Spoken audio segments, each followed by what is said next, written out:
On the 1st of February 2025, the NBA world was shocked. An absolute blockbuster mega trade. Dallas sending Luka Doncic, Maxi Kleber, and Markieff Morris to the Lakers. Not only was this the most shocking and biggest trade in NBA history, but the trade only became more and more shocking as time went on, with details emerging about the relationship between Rob Pelinka and Nico Harrison, and how not a single person aside from those two had any knowledge about the trade, including the face of the franchise and the second greatest player in franchise history, Luka Doncic. I mean, everybody was surprised, so you can imagine how surprised I was. I was almost asleep, so when I got a call, I had to check it was April 1st.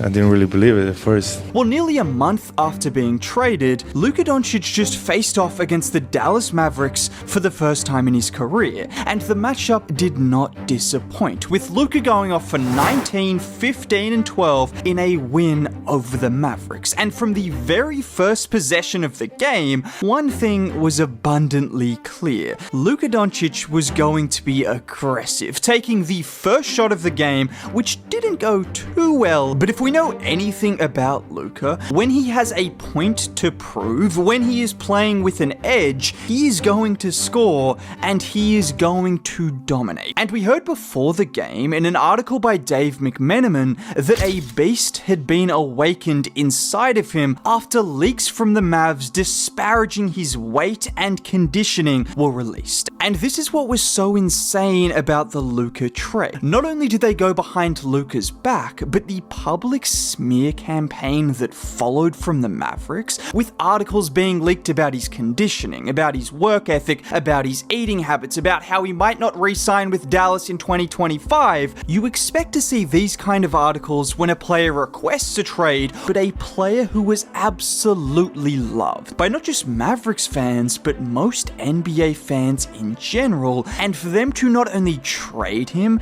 but to kick him repeatedly on the way out, you should have expected a motivated Luka, and this game was just the beginning of that. Like on this play, with him getting the ball off the rebound, and with PJ Washington in front of him, he goes straight past him to the rim. Or here off the missed three-point shot, this time getting blocked by PJ, but he was there to follow up his miss, getting in there for the and one. And then just a minute later, that hustle from Dorian Finney-Smith leading to a wide open Luka 3 that he was able to can. And you could look at the points and the efficiency from this game and think this wasn't a terrific performance from Luka. And don't get me wrong, he's had better games, but what makes Luka Doncic special is also the rebounding, and particularly the playmaking, with him putting on a masterclass of a playmaking performance, including passes like this. Doncic, wow, behind the head, Reeves wide open, Luka Magic. Or how about just the first quarter of the game, where he was toying with this Mavericks defense, a defense that should know better than anyone how to try and contain or stop Luka, but there is no answer for containing or stopping Luka, because how do you contain this? He gets the screen from Hayes, getting himself an ISO against Edwards, and watch him work on Edwards, and the moment Kyrie and Klay shift their attention towards him, he darts that pass into Hayes for the easy dunk. Or how about a play like this again against Edwards, driving past him, and pause here. Do you want to see what it looks like to be a generational superstar?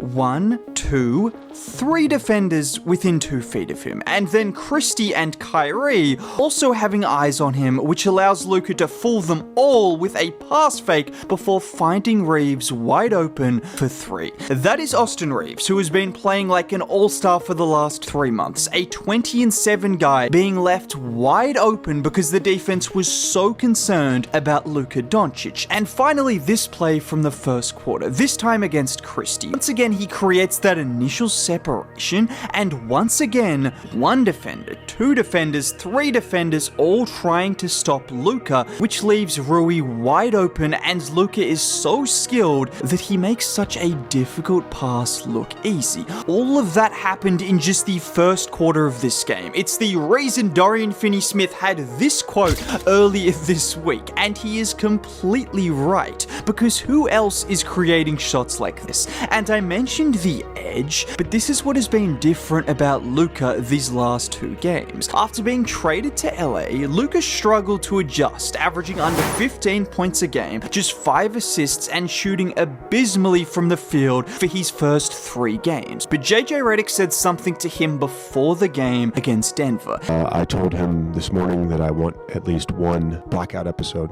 where he's screaming indiscriminately at no one in particular because he's excited.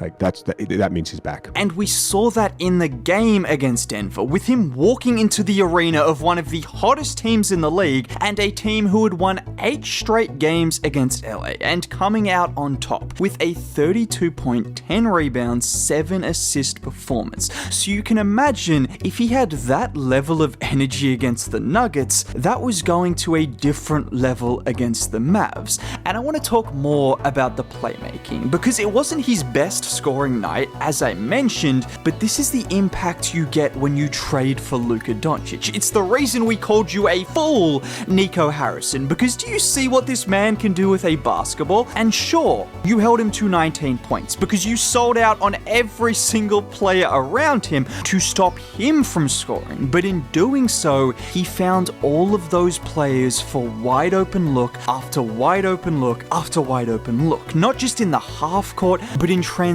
as well, like here finding Vando with a no-look dime under the rim, or finding Rui with this skip pass over the top of the defense. That is beautiful. The weight, the arc, the placement of that ball, and just the space that Rui was in. Rui Hachimura is a 40% three-point shooter on 4 attempts a game. He's not Steph Curry, but he's not a bum, and he is being left that open because of Luka Doncic. Same goes for LeBron James, with PJ Washington choosing to leave LeBron wide open to double Luka on a baseline fadeaway. You know how insane that is? And when it comes to the impact of Luka's playmaking, these plays are very clear to see, because he is literally creating the most obvious wide open shots you can imagine, but it's not just the obvious plays either. How about on this play from the game against Denver, where Luka gets the double from Brown against Jokic, so he kicks it to Rui, who then swings it to LeBron, and that's a good look from 3. And this is the impact of Luka that doesn't show up in the stat sheet. It's the reason why Dallas were able to compete in those playoff series against the Clippers, despite the likes of Boban Marjanovic, Tim Hardaway Jr., and Trey Burke surrounding him. There is always going to be an advantage created. Again on this play, Gordon doubles, Luka finds Rui in the middle of the floor, who swings it to Reeves, and that's a wide open shot. That's not an assist for Luka, but it's a wide open 3 created because of Luka's gravity. When Devin Booker said there was no way to guard all 3 players on the Suns, well, he was wrong. But when I say there is no way to guard all 3 players on the Lakers, I don't know if you can disagree, because you not only have these elite scorers, but 2 of the greatest playmakers ever, and Austin Reeves, who is no slouch at all. Anyways, if you made it all the way to the end of the video and want to see more content like this going forward, consider subscribing to the channel. Dropping a like would be cool. Most importantly, have a great day. Bye.